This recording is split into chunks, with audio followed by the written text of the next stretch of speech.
मैं Vijendra Singh YouTube channel motivational Yogi पर आप सभी का स्वागत करता हूं। आज हम बात करने वाले हैं डिप्रेशन के बारे में। तनाव क्यों होता है? तनाव का यदि प्रमुख कारण देखा जाए तो एक ही है, हमारा हार्मोन्स इनबैलेंस। और हार्मोन इनबैलेंस होने के ढेरों कारण हो सकते हैं। किसी ने डांट दिया वो भी एक कारण हो सकता है, परीक्षा में फेल हो गए वह भी एक कारण हो सकता है, आज काम समय पर नहीं कर पाए वह भी एक कारण हो सकता है, जेनेटिक्स कारण हो सकता है। यदि कोई हीन भावना हमारे मस्तिष्क में घर कर गई है कि मैं किसी से कॉम्प्लेक्स सुंदर नहीं दिखता हूँ, ये भी एक कारण हो सकता है। ढेरों कारण हैं तनाव को बढ़ने के, और ये सारे के सारे कारण हमारे मस्तिष्क के एक हार्मोन को लो कर देते हैं, कम कर देते हैं, जिसकी वजह से तनाव बढ़ता है। उस हार्मोन का नाम है सीरोटोनिन। सीरोटोनिन की अल्पता, कमी हमारे तनाव को, डिप्रेशन को, एंजाइटी को बढ़ाने में बहुत प्रमुख रोल प्ले करती है। तो चलिए आज हम देखते हैं कि किस प्रकार से हम अपने तनाव को मैनेज कर सकते हैं योग के माध्यम से। जो आज हम आपको बताएंगे केवल एक आसन और 3 प्राणायाम। आप केवल यही 4 क्रियाएं करके अपने तनाव से मुक्त रह सकते हैं सदा सर्वदा। लेकिन कंडीशन अप्लाई है, मेरे कहने मात्र से आप ठीक हो जाएंगे ऐसा बिल्कुल नहीं है। आपको मेहनत करना पड़ेगी, क्योंकि ये प्रैक्टिकल का विषय है योग, ये थ्योरेटिकल विषय नहीं है। चलिए चलते हैं हम अपने आसन पर और देखते हैं कौन सा वह आसन है जो करने से तनाव दूर हो सकता है। तो ये हमारा आसन है और हम आ गए हैं अपने आसन पर। आप वज्रासन में बैठें।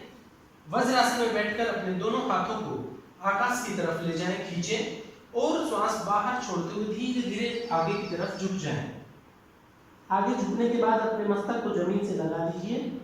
श्वास सामान्य चलेगा, शरीर में कहीं खिंचाव, अकड़न, जकड़न ना हो। इस स्थिति में आने के बाद आपको भ्रामरी प्राणायाम करना है। सामान्य गहरा श्वास भरें और प्रश्वास करते हुए भंवरे की आवाज करें।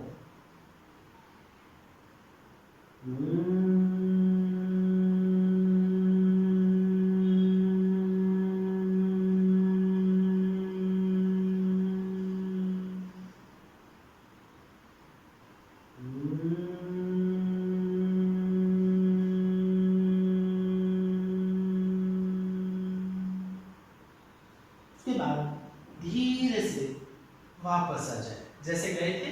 श्वास लेते हुए आप ऊपर आए और श्वास छोड़ते हुए हाथों को धीरे धीरे नीचे ले आए। इस प्रकार की क्रिया जब आप करेंगे तो आपके स्टेम सेल्स के पास एंडोर्फिन नाम का एक तत्व है, वह धीरे धीरे इंक्रीज होगा और आपके सेरोटोनिन को भी इंक्रीज करने में हेल्प करेगा। ये हैप्पी हार्मोन्स जब आपके शरीर में बढ़ेंगे तो निश्चित ही आपका तनाव समाप्त हो जाएगा। ये एक दिन, 1 मिनट या 1 घंटे की प्रोसेस का नतीजा नहीं होता है। ये बहुत समय आप करते जाएंगे तो आप अपने आप को इतना सुदृढ़, इतना मजबूत बना लेंगे, इतना अच्छा पिलर आप तैयार कर लेंगे कि जिसके ऊपर कितनी भी मंजिल बनाई जा सकती हैं। कहने का मतलब केवल इतना सा है कि आप इन अभ्यास को नियमित करें, प्रतिदिन करें, तो आपको कभी तनाव आएगा नहीं। चलिए और आगे बढ़ते हैं। ये हुआ एक आसन, शशांक आसन इसका नाम है, और इसमें जाकर हमें भ्रामरी प्राणायाम का अभ्यास करना है। इस आसन को आप एक दिन में कम से कम 5 बार करें और एक बार नीचे जाने के पश्चात 3 बार इसमें भ्रामरी प्राणायाम का अभ्यास करें। तो 5 सेट आप करेंगे तो करीब करीब आपका 15 बार भ्रामरी प्राणायाम भी यहाँ पर हो जाएगा।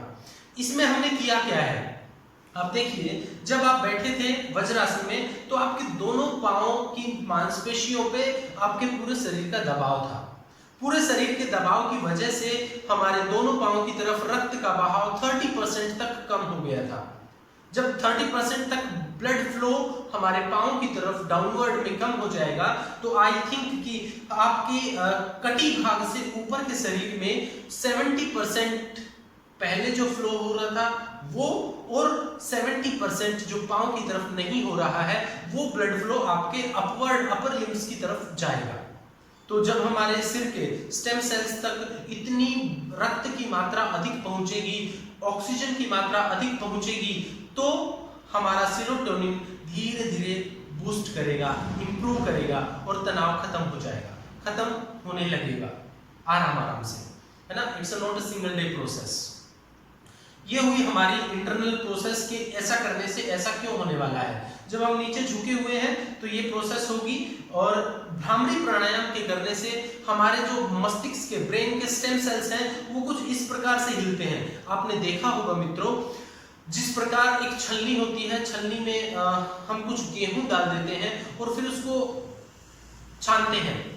जब अच्छे अच्छे गेहूं होते हैं वो छलनी में रह जाते हैं, और जो गेहूं अच्छे नहीं होते हैं, आधे टुकड़े होते हैं, बारीक होते हैं, या जो डैमेज हो चुके होते हैं वो नीचे निकल जाते हैं। यही कार्य भ्रामरी प्राणायाम वर्तमान स्थिति में हमारे साथ कर रहा है। हमारे स्टेम सेल्स को मजबूती प्रदान करने के लिए जो भी एंडोर्फिन और डोपामाइन नाम के हार्मोन है उनकी वृद्धि करेगा, और धीरे धीरे सेरोटोनिन को भी इंप्रूव करने में उनकी हेल्प करेगा। ऐसा करने से हमारे शरीर में कभी भी तनाव के हार्मोन्स, तनाव की स्थितियां पैदा नहीं होंगी। ठीक है, तो चलिए देखते हैं प्राणायाम कौन से करने हैं। प्राणायाम में सबसे पहला प्राणायाम जो कि हमारे मस्तिष्क के स्टेम सेल्स के लिए सबसे महत्वपूर्ण है, यहाँ पर ऑक्सीजन के लेवल को बढ़ा देता है, या फिर मैं यूं कहूं कि मस्तिष्क पटल को स्पर्श करते हुए जब हम अनुलोम विलोम का अभ्यास करते हैं तो हमारा मस्तिष्क पटल अतिरिक्त ऑक्सीजन के फ्लो से अपने आप को अभिभूत करता है, प्राणित करता है। तो अनुलोम विलोम प्राणायाम आपने देखा ही होगा, या आप हमारा वीडियो देख लीजिएगा। हमने YouTube पे योगिक चिकित्सा में अनुलोम विलोम प्राणायाम की वीडियो को प्लेस किया हुआ है, आप वहां से भी देख सकते हैं। और मैं करके बता देता हूं। अपने दाएं हाथ के अंगूठे से फर्स्ट अपनी राइट नोस्ट्रिल को क्लोज करें एंड लेफ्ट नोस्ट्रिल से इनहेल करना है very politely, and close your left nostril, exhale with right nostril. After then, with exhale, then inhale with your right nostril. Close your right nostril with your thumb and exhale with your left nostril. It's a one round of Anulom Vilom Pranayam. यदि देखा जाए तो यही प्राणायाम नाड़ी शोधन प्राणायाम कहलाता है। शुद्ध रूप से ये नाड़ी शोधन प्राणायाम है। हमारे शरीर में 72,72,210 के लगभग नाड़ियां हैं। मस्कुलर सिस्टम है, ये पूरा तंत्रिका तंत्र जाल फैला हुआ है। यदि मैं इसकी बात करूं तो 60% हमारे शरीर का जो वेटेज है वो इन्हीं मांसपेशियों का है, मसल्स का है, इन तंत्रिकाओं का ही है। तो जब हम अनुलोम विलोम प्राणायाम करते हैं तो 72,72,210 के लगभग ये सारी नाड़ियां शुद्ध हो जाती हैं, प्यूरिफाई हो जाती हैं, और अपने काम को श्रेष्ठता से करने में कुशल हो जाती हैं। तो जब हम अनुलोम विलोम प्राणायाम का अभ्यास करेंगे तो हमारे मस्तिष्क के भाग पर अधिक मात्रा में ब्लड फ्लो हमने भ्रामरी से पहुंचाया था। उसके बाद स्टेम सेल्स को इतना वाइब्रेट करेंगे और इतना ऑक्सीजन देंगे कि वहां जो एंडोर्फिन और डोपामाइन है उसको इंक्रीज कर देंगे। जैसे ही गुड हार्मोन्स बढ़ेंगे तो धीरे धीरे इसके साथ सेरोटोनिन की भी अधिकता होती जाएगी और तनाव से हम दूर हो जाएंगे। तो अनुलोम विलोम प्राणायाम का ऐसे व्यक्तियों को जिनको तनाव की थोड़ी भी स्थिति अपने साथ अनुभव हो रही है, वो कम से कम 15 मिनट प्रतिदिन अनुलोम विलोम प्राणायाम का अभ्यास अवश्य करें। दूसरा प्राणायाम है हमारा भ्रामरी प्राणायाम, जो हमने शशांक आसन में भी किया था। उसी को बैठकर भी करना है, लेकिन बैठकर करेंगे तो उसका 3-4 गुना लाभ हमें मिले, इस प्रकार से करना है। इसलिए आप अपनी कर्णेंद्रिय को बंद कर लें, कानों से आपको बाहर की आवाज सुनाई ना दे। आप ऐसा जतन कर ले, ऐसी व्यवस्था कर ले, तब जाकर हमें पूरा इसका लाभ मिल पाएगा। तो कानों को हम इस प्रकार से, आप देखिएगा ये जो छोटा भाग है इसको अंगूठे से दबा दीजिए तो बाहर की आवाजें सुनना बंद हो जाएंगी। और इसको बंद करने के बाद अपनी 3 उंगलियों को आंखों पर बड़ी कोमलता से रखेंगे। पहली उंगली को मस्तक पर रख लीजिए और इस प्रकार आंखों को कानों को बंद करते हुए लंबा गहरा श्वास भरें और जितना श्वास लिया है उसी श्वास को छोड़ते हुए मकार ध्वनि का उच्चारण।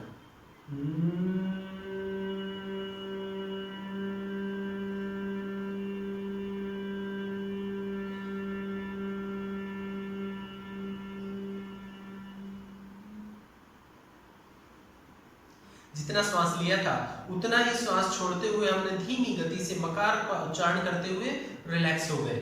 इसमें भी हमें तनाव नहीं देना है अपने आप को। हम यहाँ की फेशियल मसल्स को, शोल्डर मसल, नेक मसल्स को ऐसा करते हैं और लंबा खींच लें कि एक ही बार में सारा तनाव निकल जाए, लेकिन ये तनाव कम करने का नहीं, तनाव बढ़ाने का कारण बन जाएगा। तो हमें वही बहुत ही पोलाइट तरीके से, बहुत ही सौम्य सरल तरीके से भ्रामरी प्राणायाम का अभ्यास करना है। आप इसको 11 बार से लेकर और 21 बार तक प्रतिदिन कर सकते हैं। नेक्स्ट है चैंटिंग। आप कि अपने किसी भी इष्ट को मानते हैं, उस इष्ट का कोई भी शॉर्ट स्वीट एक मंत्र होता है, उस मंत्र को आप ले लीजिए। यदि जैनोलॉजी में लूं मैं तो वो नमोकार बोलते हैं, नमोकार बोल सकते हैं आप। प्रणव का जप आप कर सकते हैं, ओम नमः शिवाय आप बोल सकते हैं, वाहेगुरु आप बोल सकते हैं। जो आपको उत्तम लगे आप उसका जप कीजिए और ये जप आपका कम से कम 5 मिनट होना चाहिए। तो इस प्रकार ये 3 अभ्यास आप करेंगे प्राणायाम के, और एक अभ्यास शशांक आसन में जाकर आपको केवल भ्रामरी प्राणायाम करना है। इससे ब्लड फ्लो भी बढ़ेगा, ऑक्सीजन भी बढ़ेगी और आपके मस्तिष्क में जो छलनी लग गई है भ्रामरी की, वो छलनी केवल अच्छे अच्छे तत्वों को रखेगी, बुरे तत्वों को निकाल देगी। तो यदि आप प्रतिदिन इन 4 प्रोसेस का अभ्यास करते हैं तो निश्चित ही आप आजीवन डिप्रेशन से मुक्त रह सकते हैं। यदि इस संबंध में आपके और प्रश्न हो तो आप हमसे प्रश्न कर सकते हैं। आप इनबॉक्स में लिखिएगा, हम व्यक्तिगत रूप से उन सभी प्रश्नों का जवाब आपको अवश्य देंगे। और इसके साथ साथ अपने अधिकांश जो तनाव में हैं उन लोगों के लिए मेरा व्यक्तिगत सजेशन है कि वो अपना अधिकांश समय छोटे बच्चों के साथ जरूर व्यतीत कीजिएगा। जब हम छोटे बच्चों के साथ समय व्यतीत करते हैं तो हम अपनी सारी बातें भूल जाते हैं, जितना भी तनाव है वो सब दूर हो जाता है और हम बच्चों के साथ बच्चे बनकर रहते हैं। और मैंने आज तक किसी भी बच्चे को तनाव में नहीं देखा है। ठीक है, बच्चा वही होता है जो बचा रहता है। बचा किससे रहता है? तनाव से भी बचा रहता है और हर तरह की सोच से, विचारों से और कामों से सबसे बचा रहता है, इसलिए उसका नाम है बच्चा। तो अपने आप को बच्चा बना के रखेंगे तो आप तनाव से दूर रहेंगे। तो आज यहीं पर हम अपनी वीडियो को विराम देते हैं और आगे पुनः एक नए विषय के साथ आपके साथ उपस्थित होते हैं। तब तक के लिए जय हिंद, वंदे मातरम।